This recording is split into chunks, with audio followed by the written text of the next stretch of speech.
역대상 10장 13절 14절 2절입니다.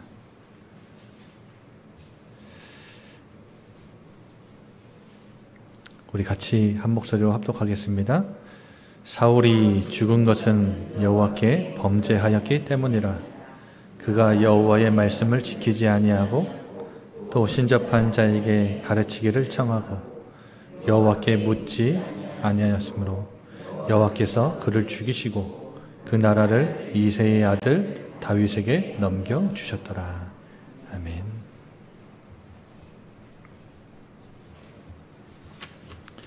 우리 옆에 분에게 이렇게 웃으면서 인사하면 좋겠습니다. 당신은 하나님의 자녀입니다. 세상 부러워하지 않아도 됩니다.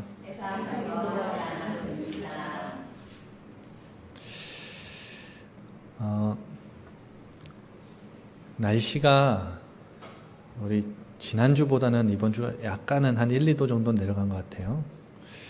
무더위 날씨에 여러분 건강 잘 챙기시고요.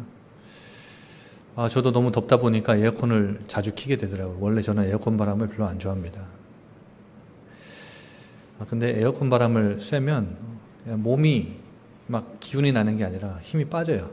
그렇잖아요. 좋지 않잖아요.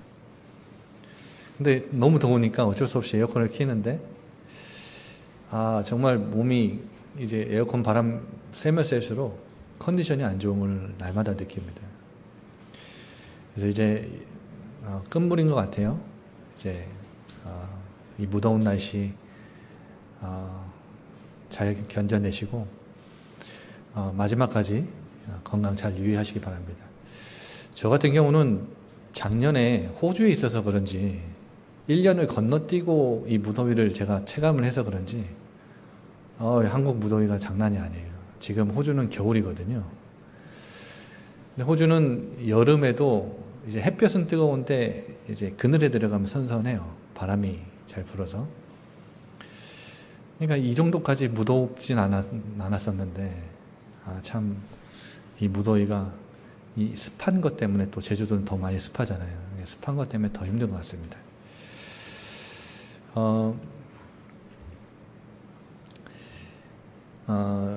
여러분 제가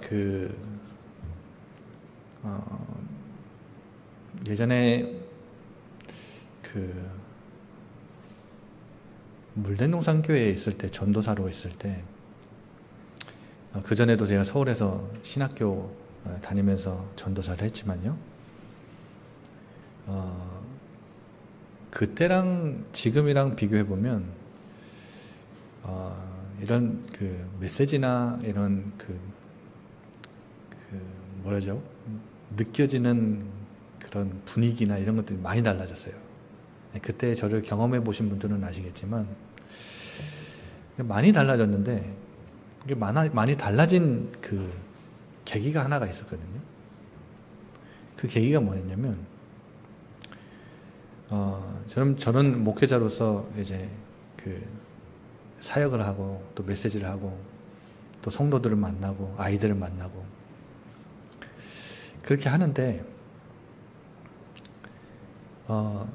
모르겠습니다. 다른 목회자들도 다 그런지 모르겠는데 저는 이상하게 제가 만난 또 은혜죠. 그것도 생각해보면 제가 만난 몇몇 목사님들 중에 야 저분은 어떻게 저렇게 메시지를 깊이 있고 막 이렇게 이런저런 말들 많이 하지도 않는데 몇 마디 하지도 않는 것 같은데 굉장히 의미 있고 굉장히 좀 살아있는 다 메시지를 딱 던져주시는 목사님들이 제가 아는 몇몇 목사님들이 있어요. 그분들의 메시지를 들어보고 제 메시지를 들어보면 이게 너무 차이가 나니까 갭이 크니까 제가 뭘 느꼈냐면 한계의식을 많이 느꼈습니다. 나는 왜 저렇게 못하지? 왜 저게 잘 안 되지? 근데 저는 이 한계의식을 느끼는 것에서 굉장히 본질적인 질문이 나온다고 생각해요. 여러분 저는 그걸 하나님이 기뻐하시는 질문이라고 생각을 해요. 여러분도 뭔가 여러분도 모델적으로 생각하는 누군가가 있잖아요. 닮고 싶은 사람이 있을 거 아닙니까? 그 사람과 나를 비교했을 때 그 갭 차이가 너무 나잖아요. 그러면 뭘 느끼죠? 한계의식을 느끼잖아요. 왜 나는 저렇게 안 되지? 그러면 거기서 질문이 나오죠. 왜 나는 안 될까? 나도 저렇게 하고 싶지만 안 되는 내 모습 속에서 한계의식을 느끼잖아요. 근데 그 목회자분들을 봤을 때 제가 그 질문을 했잖아요. 근데 하나님이 알게 하신 비밀이 하나가 있어요.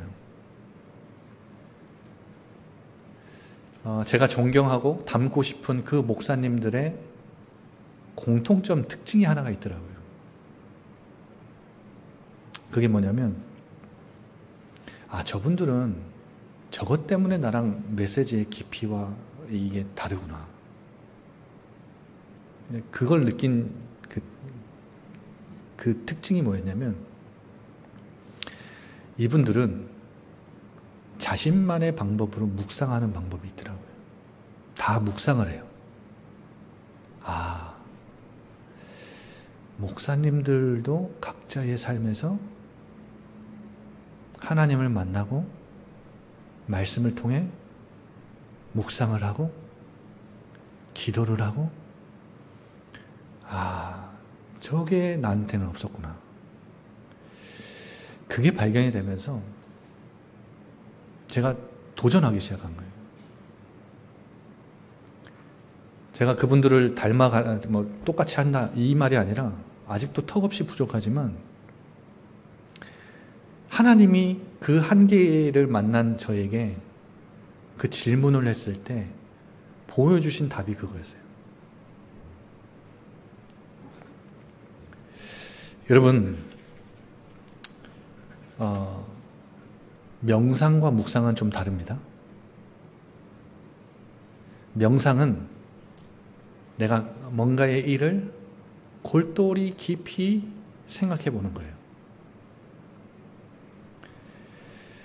그래서 여러분이 잘 알고 있는 빌 게이츠, 스티브 잡스, 간디, 만델라, 아인슈타인 이런 사람들이 다 뭐 했던 사람들이냐면 명상했던 사람들입니다. 이 시대를 이끄는 뭔가의 그 응답을 받은 사람들은 다 뭐 같은 명상가들이에요. 명상가. 항상 시간을 비우고 하루의 일상 속에 자신의 일상을 조급함과 그 분주함을 멈추고 명상을 하는 사람들이었어요. 근데 묵상은 좀 달라요. 묵상은 뭐냐면 내가 뭔가의 일을 골똘히 생각하고 깊이 성찰하는 게 아니라 말씀을 깊이 생각하는 거예요. 말씀 속에서 깊이 하나님을 만나는 거예요. 그래서 말씀을 하나 주시면 그 말씀을 읊조려보고 반추해보는 거예요. 여러분, 소가 풀을 뜯어먹는데 막 육중한 몸을 갖잖아요. 소는 풀을 뜯어서 위에다 넣고 다시 그 위에서 그 풀을 끄집어내서 또 씹다가 또 넣었다가 또 뺐다가 그걸 보고 반추라고 합니다. 여러분, 주일날 강단의 말씀을 하나님이 주시면 그 말씀을 여러분 삶에서 계속해서 묵상을 해봐야 돼요. 왜 하나님이 이번 주일날 나를 이 예배의 자리로 부르셔서 이 말씀을 주셨을까?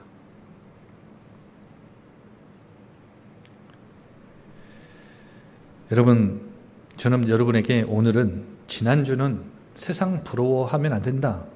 부러워할 필요가 없다. 그렇게 말씀을 드렸다면 오늘은 뭘 말씀드리고 싶은 거냐면 아주 간단 명료하게 뭘 말씀드리고 싶은 거냐면 세상 따라 살 필요 없다. 세상 따라 살지 마라. 흐르는 대로 살지 마라. 여러분, 멈출 줄 알아야 됩니다. 자동차 중에 가장 위험한 자동차 뭐죠? 가장 무서운 자동차가 뭐예요? 브레이크 없는 자동차가 가장 무서워요. 멈출 줄 모르는 차가 제일 위험해요. 지금 이 시대는 생산성주의 시대죠. 효율과 가치를 따지는 세상입니다. 그러니까 뭔가 이 시간을, 내 에너지를 내 이익을 주고 내 삶에 뭔가 그 가치 있는 일에만 내 모든 것을 투자하죠. 그러다 보니까 어떤 사회가 돼버렸냐면 굉장히 바쁘고 분주한 삶이 일상이 돼버렸어요. 바쁘죠. 분주해요. 여러분, 많은 사람들이 바쁜 일상 속에서 쫓기는 일상을 삽니다. 밤늦게 핸드폰 하다가 자고 아침에 늦게 일어나가지고 쫓기듯이 갔다가 쫓기듯이 어디를 막 가고. 여러분, 그리스도인도 이런 일상을 살지요. 예외가 아닙니다. 바쁘고 버거운 삶을 살다 보면, 이렇게 쫓기는 삶을 살다 보면 여러분, 하루를 보낸 뒤에 내 일상, 오늘 하루의 일상을 뒤돌아보면 뭐가 없죠? 하나님이 거기 없죠.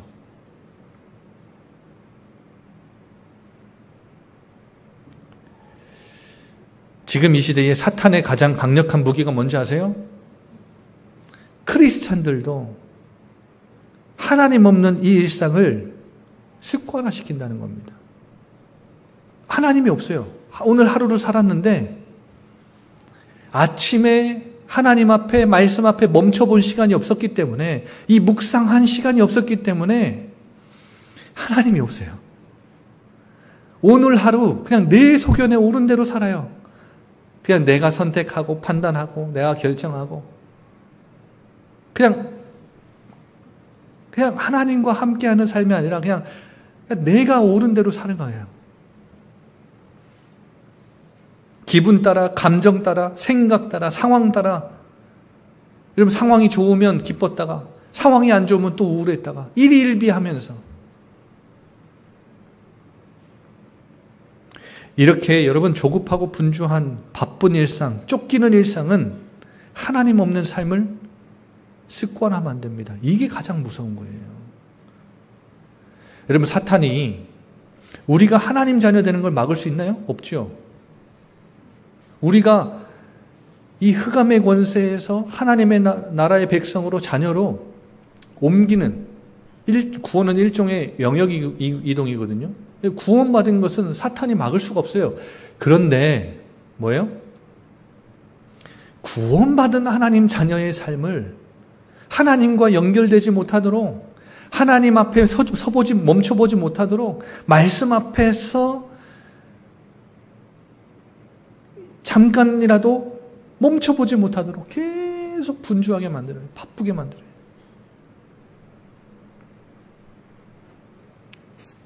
여러분, 이렇게 기분 따라, 감정 따라, 상황 따라 살게 되면 절대 여러분 안에 있는 죄성, sinful nature, 죄의 체질, 탐욕과 탐심 절대 못 이깁니다. 계속 끌려가게 돼요. 결국은 내가 하나님을 섬기는 하나님의 자녀임에도 불구하고 교회 나왔을 땐 그렇게 고백해요. 그런데 일상생활에서는 내가 누굴 섬겨요? 탐욕, 탐심 때문에 우상 섬기며 사는 거예요. 우상에게 끌려다녀요.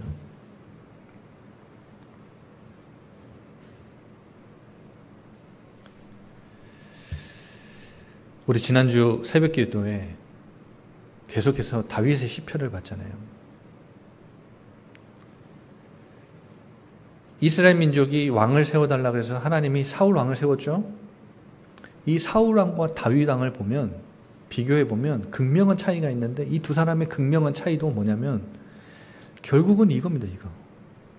제가 왜 이 말씀을 지금 서론부터 말씀드리냐면, 이거 없으면 우리는 사울이 돼요. 여러분, 분명히 말씀드립니다. 지난번에도 한번 말씀드린 것 같은데, 사울도 다윗도 은혜로 시작한 사람들이에요. 은혜로 시작된 인생인데 한 명은 끝까지 쓰임받았고 한 명은 쓰임받다가 버림받았어요.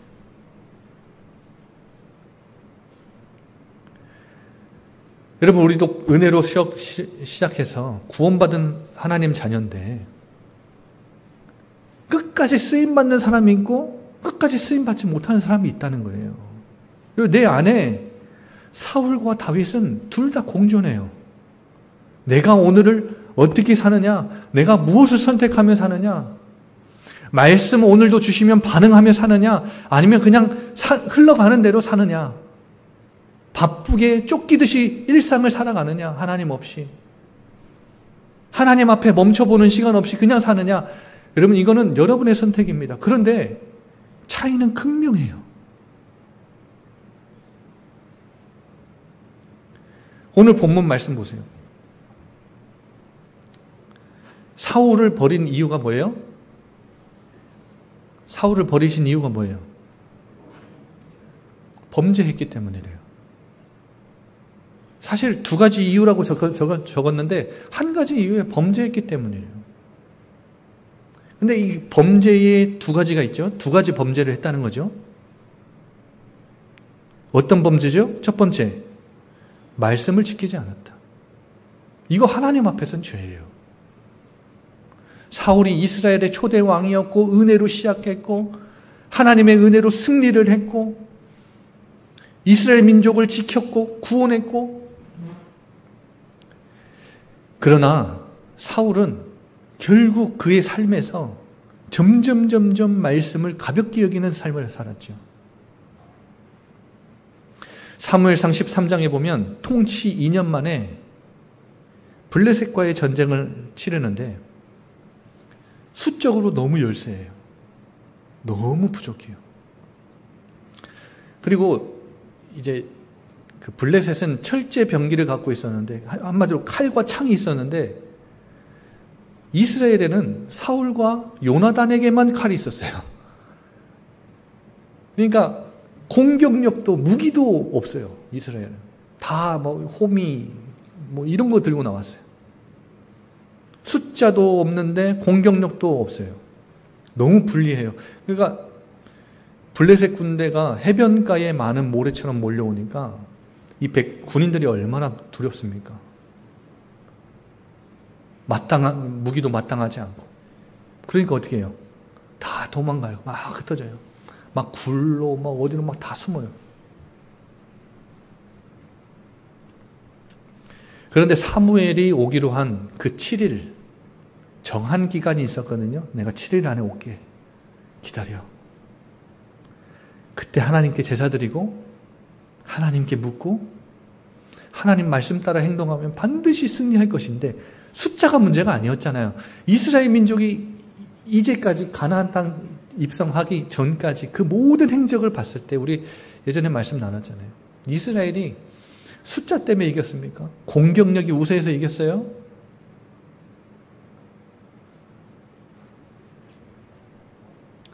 그런데 이 사울 왕이 뭐예요?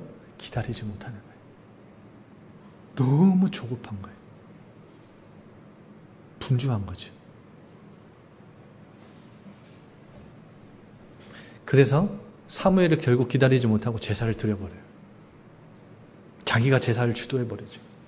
이걸 보고 뭐라고 하죠? 하나님이 망령되이 행했다. 너 그거 망령되이 행한 거야.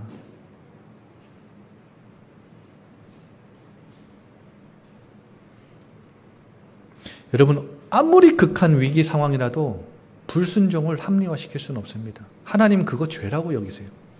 아이고 사울아, 그래 너무 급박하니까 한번 봐줄게. 이게 없어요. 하나님께. 하나님을 향해 온전한 신뢰를 드리지 못했던 사울왕을 하나님 뭐라 하세요? 망령되이 행했다. 너 나 믿지 못했지. 너 기다리지 못했지. 너 그거 선 넘은 거야. 말씀을 지키지 않았지요. 사무엘상 15장에도 하나님 다시 기회를 주세요.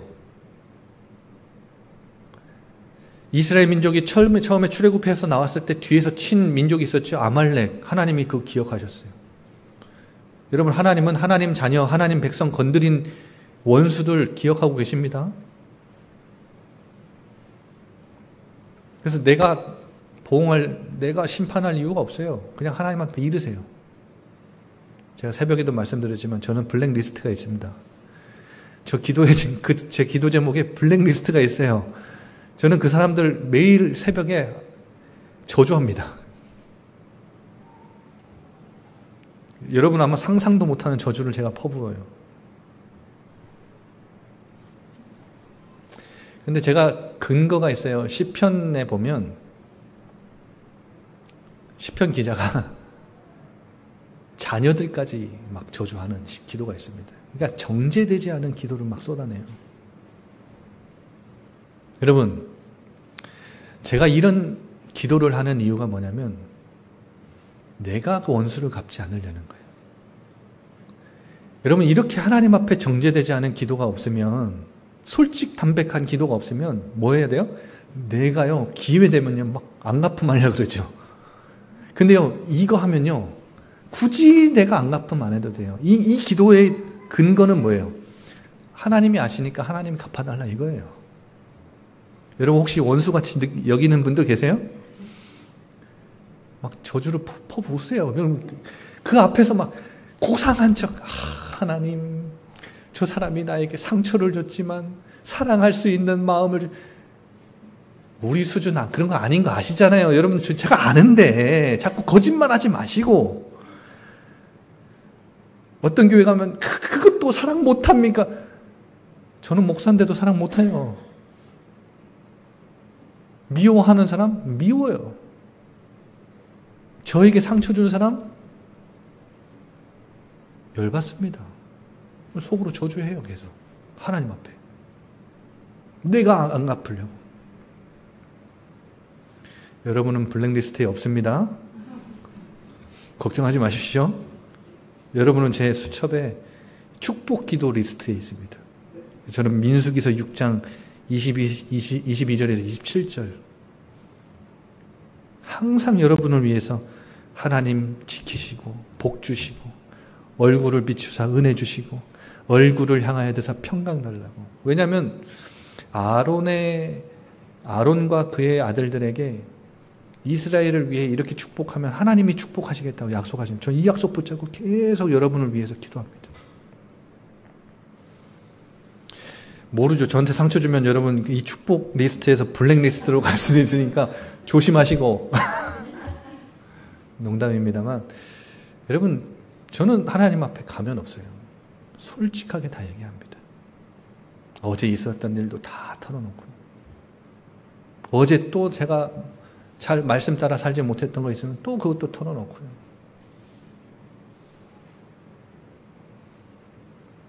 이 아말렉을 하나님이 기억하셔서 사울왕에게 기회를 주세요. 진멸해라. 하나도 남기지 마라. 그런데 사울왕이 어떻게 하죠? 아가왕을 살려놔요. 그리고 이때 다 고대 근동에서 전쟁할 때 전쟁의 승리의 전리품은 누구의 몫이냐면 왕의 몫입니다. 그러니까 전리품은 누가 마음대로 할 수 있냐면 왕만이 마음대로 할 수 있어요. 그러면 하나님이 왕이시기 때문에 전리품을 다 어떻게 하라 그랬어요? 다 태우라 그랬어요. 다 멸살, 진멸해. 아무것도 남기지 마. 그런데 사울왕이 그 말씀을 어기고 좋은 양과 소를 남기죠. 말씀을 어겨요. 근데 그걸 왜 남겼냐? 백성들 때문에. 사울왕의 탐욕과 탐심 뭔지 아세요? 명예욕입니다. 권력욕이에요. 자기 자리. 이거 놓치지 않으려고, 백성에게 인기 얻으려고, 이 명예, 이 자리를 뺏기지 않으려고, 이 왕권 유지하려고 뭐예요? 좋은 것들 남깁니다. 그래놓고 사무엘이 뭐라고 하니까, 아니 하나님 앞에 제사 드리려고 했대. 거짓말입니다. 이때 사무엘상 15장 23절에 하나님 이렇게 말씀하십니다. 사무엘을 통해 말씀을 버렸기 때문에 나도 사울 너를 버리겠다. 뭐예요? 말씀에 대한 나의 태도와 자세가 하나님은 뭐와 동일시하세요? 하나님에 대한 태도와 자세로 동일시하세요.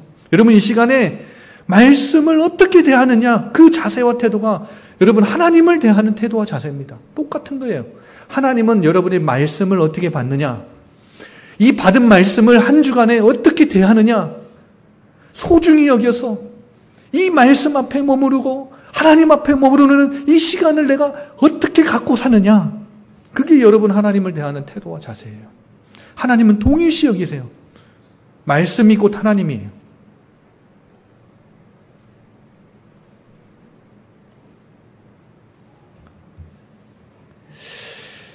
여러분 사울은 이 두 가지 범죄 때문에 하나님께 버림을 받았습니다.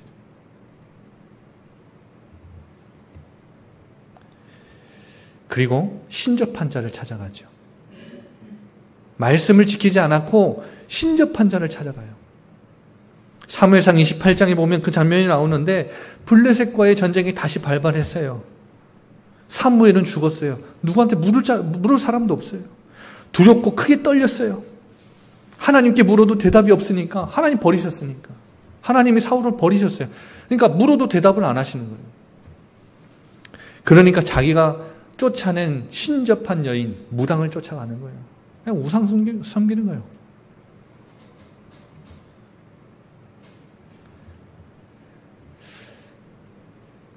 하나님이 대답을 안 하시면 자기의 죄를 하나님이 떠나신 이유를 알고 자기의 죄를 발견해서 자백하고 옷을 찢고 마음을 찢고 끝까지 하나님께 매달려야 되는데 사울은 끝까지 하나님을 버렸어요. 이 블레셋과의 전쟁을 통해 하나님이 건드리신 거거든요. 시험하신 거예요. 돌아설 기회가 충분히 많았습니다.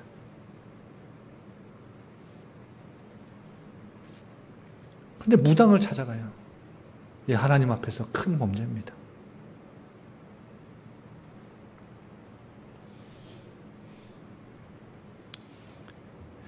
그런데 반대로 이새의 아들 다윗에게 하나님이 이스라엘 나라를 왕권을 맡기신 이유가 있지요. 오늘 본문에 보면 이새의 아들 다윗이라고 표현하잖아요. 이렇게 표현한 데는 이유가 있죠. 이새의 아들 다윗은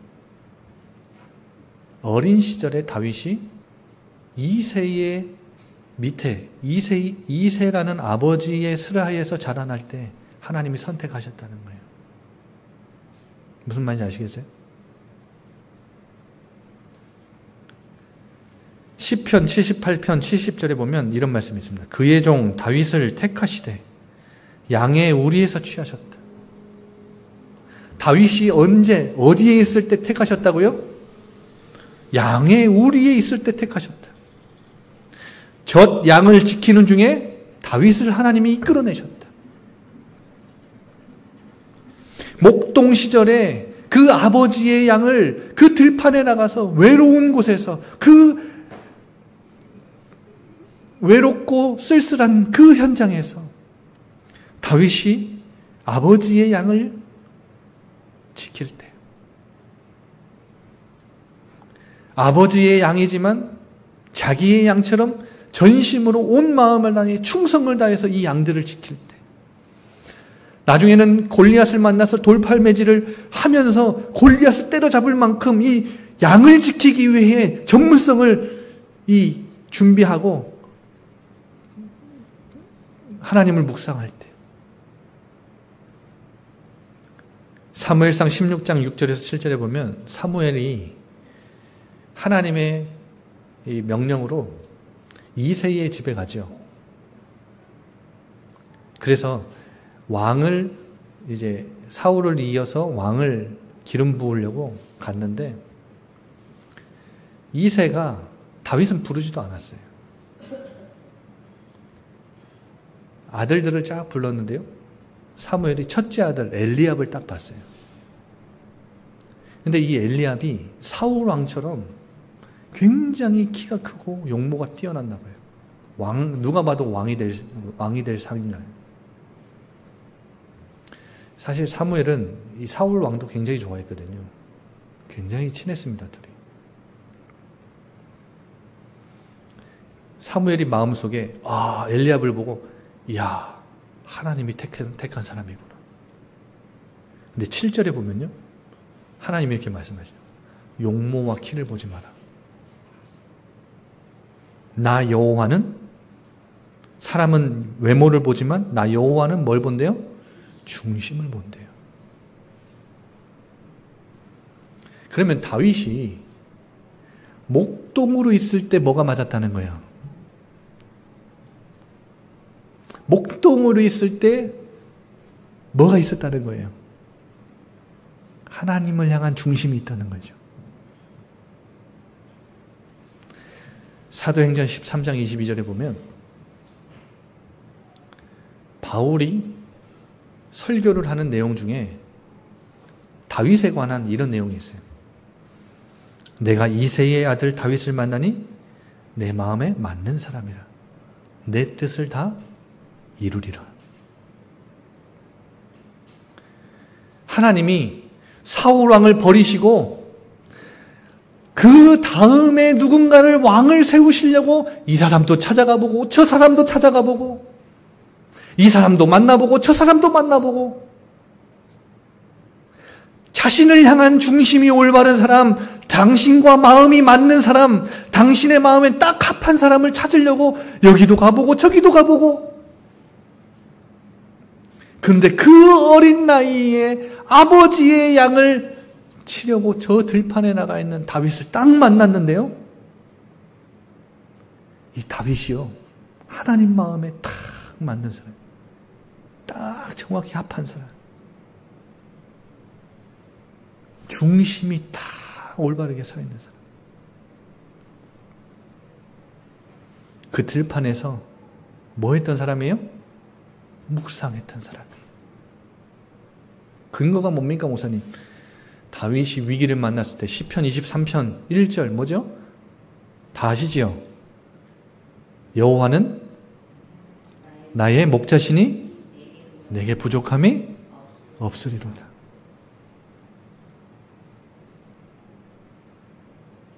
따라해 봅시다. 여호와는 나의 목자시니 내게 부족함이 없으리로다.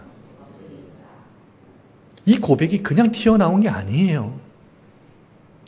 어릴 적 목동 시절에 있을 때 목자와 양의 관계를 통해서 다윗이 하나님을 바라보고 하나님을 향해 중심을 쏟아냈던 그 관계를 생각하면서 위기를 만나니까 이 고백을 쏟아내는 거예요. 그래서 시편은 총 150편이 있는데요. 그 중에 58%인 87편이 다윗이 지은 시예요. 다윗은 묵상의 사람입니다.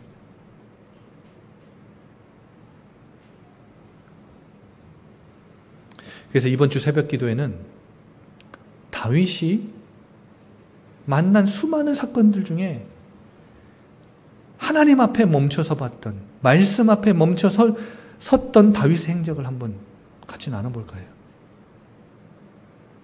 근데 요즘에 새벽기도 메시지가 너무 길어져가지고 한 10분 안에 다 끝내겠습니다. 메시지 10분 안에 다 끝낼 테니까. 그래서 만약에 메시지가 한 35분에 시작하면 45분에 딱 10분 만에 딱 메시지 딱 끝내고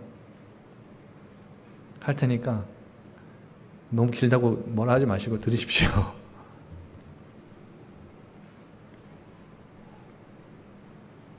너무 길다고 뭐라 하시는 분은 아무도 안 계시지만, 여러분, 이새의 아들 다윗에게 하나님이 나라를 맡기신 이유, 사울에게서 당신의 나라를 뺏어서 다윗에게 맡기신 이유,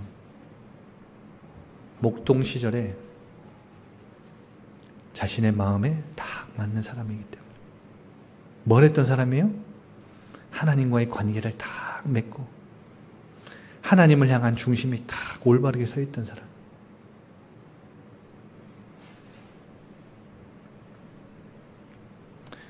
그래서 여러분, 사울처럼 하나님 앞에 은혜로 시작했지만 중간에 하나님 앞에 버림받지 않고 다윗처럼 끝까지 쓰임받으려면 뭘 할 줄 알아야 돼요? 멈출 줄 알아야 돼요. 하루에 한 번 이상 꼭 멈추는 시간이 필요합니다.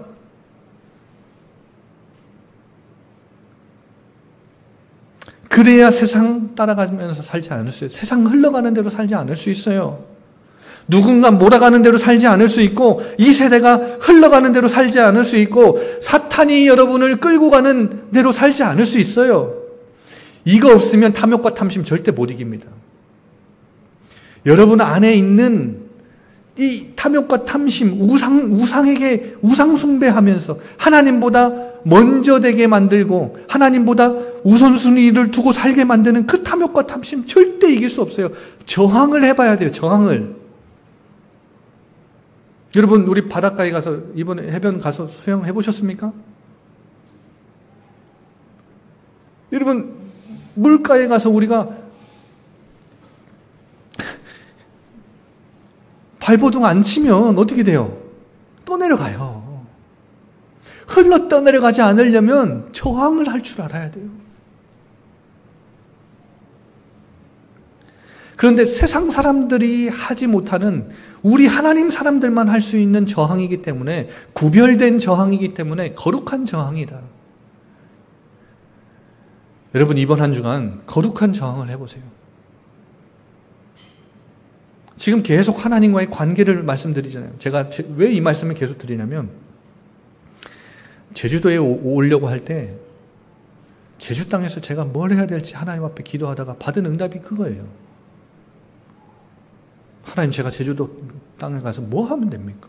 왜 나를 보내십니까? 제주 땅에 1만 8천의 흑암 세력이 있다고 하는데, 하나님 어떻게 하면 이 영적인 싸움을 할 수 있습니까? 어떻게 이 제주 땅을 살릴 수 있습니까? 성산아, 1만 8천 아니고 10만 8천, 1억 8천이 있어도 괜찮다. 전능자 하나님과 연결된 사람, 관계가 친밀한 그 사람, 하나님 마음의 중심에 다 합한 사람, 하나님 앞에 멈춰볼 줄 아는 사람, 하나님 말씀을 묵상할 줄 아는 사람, 그 사람이면 반드시 승리한다. 한 사람이면 승리한다.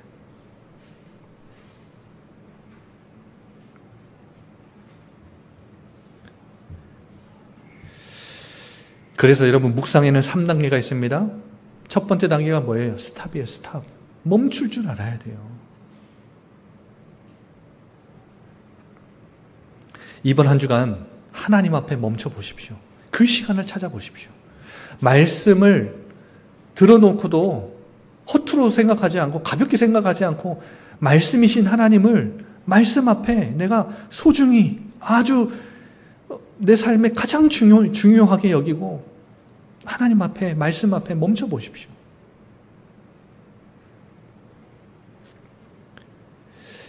그래야 스탑하고 스테이, 말씀 앞에 머물러 보는 시간. 그러니까 내 기분을 딱 멈추고 스탑하고 말씀 앞에 머물러 보고, 하나님이 원하시는 게 뭐지? 하나님의 뜻이 어디에 있지? 질문해보고. 그래야 뭐가 돼요? 말씀으로 조율이 가능해요. 여러분, 우리가 기타를 칠 때 이 뮤지션들이 가장 먼저 기타를 잡고 제일 먼저 하는 동작이 있죠. 뭐예요? 뭐부터 하죠? 튜닝부터 하잖아요. 조율부터 해요. 조율이 안 된 악기는요, 아무리 기술자가 쳐도 이 소리는요, 못 들어줄 소리예요. 불협화음만 나와요. 그런데요, 뭐부터 해요? 조율부터 해요. 여러분의 삶이 탐욕과 탐심에 흘러가지 않도록, 내 생각대로, 기분대로, 상황 따라 살지 않도록 매일 아침에, 새벽에 뭐 하는 시간이 필요해요? 내 삶을 하나님의 뜻과 맞추는, 방향 맞추는, 조율하는 시간이 필요하다니까요. 이 튜닝이 돼야 돼요.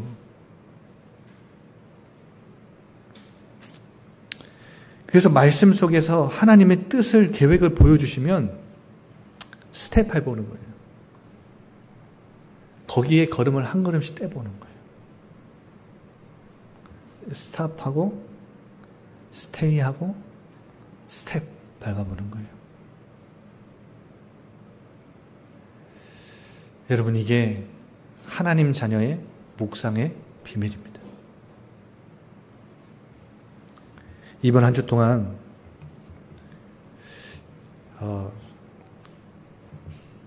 그냥 흘러가는 대로 살지 마세요. 그냥 놔두면, 저항하지 않으면 그냥 우리는 흘러가는 대로 살게 됩니다. 그냥 조급함과 분주함 속에, 그냥 바쁜 일상 속에 그냥 흘러가듯 살죠. 사탄이 끌고 가는 대로 살지 마세요. 말씀 따라 사세요. 그게 하나님 자녀입니다. 이 시간 다 같이 찬양하면서 하나님 앞에 준비하신 예물 드리며 나아갑시다.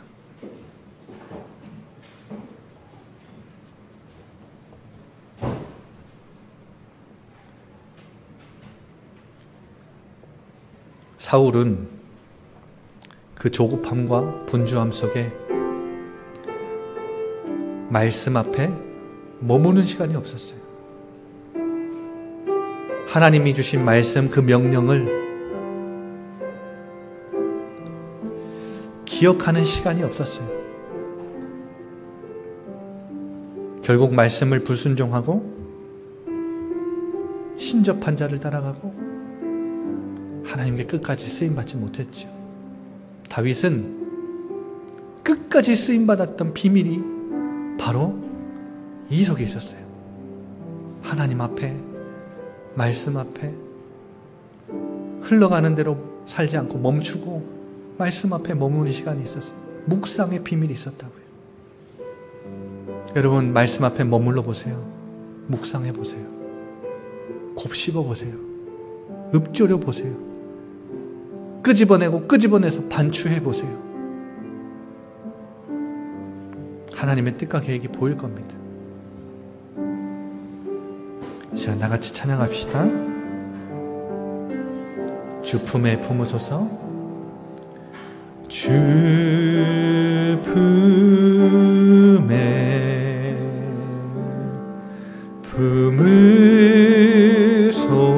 품으소서. 능력에 발로 덮으소서. 거친 파도 날 향해 와도 주와 함께 날아오르리.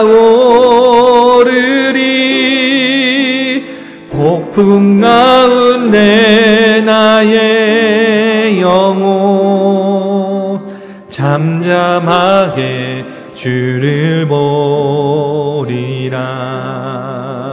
주 품에 주 품에 품으소서.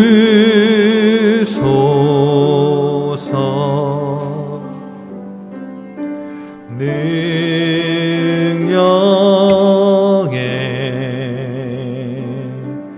발로 덮으소서. 거친 파도 날 향해 와도 주와 함께 날아오르리. 폭풍 가운데 나의 영혼 잠잠하게 주를 보리라. 주님 안에, 주님 안에 나 거하리, 나 거하리. 거하리. 주는요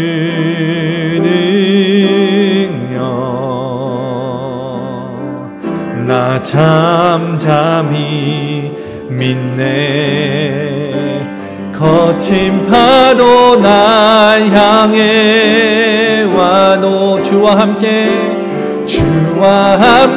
날아오르리. 폭풍 가운데 나의 영혼 잠잠하게 주를 보. 거친 파도 날 향해 와도 거친 파도 날 향해 와도 주와